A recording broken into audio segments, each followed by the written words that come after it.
Most people don't actually know their rights if the police stop them, but you will in the next few minutes.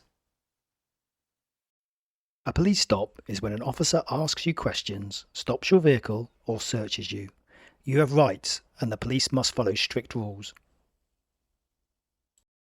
Here are the 3 key rights you need to know. First, you have the right to know why you're being stopped. The officer must tell you their name, their police station, and the reason for the stop. Second, you do not have to give your name or address during a normal stop and search. You only have to give personal details if you're being arrested or if the police believe you've committed certain offences. And third, you have the right to be treated with respect. The police must act fairly, avoid discrimination, and clearly explain what they are doing. For example, if an officer wants to search your bag, they must tell you what they are looking for and what law they are using. If they don't give you this information, the search may be unlawful. So why does this matter for your GCSE?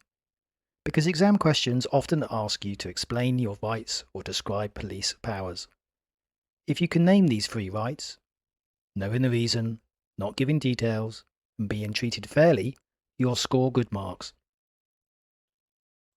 So, a quick recap. You have the right to know why you're being stopped. You don't have to give your name and address in normal stop and search, and you must be treated with respect and fairness. Those are your rights when stopped by the police. Simple, clear, and exam ready. Thanks for watching, and don't forget to like and subscribe.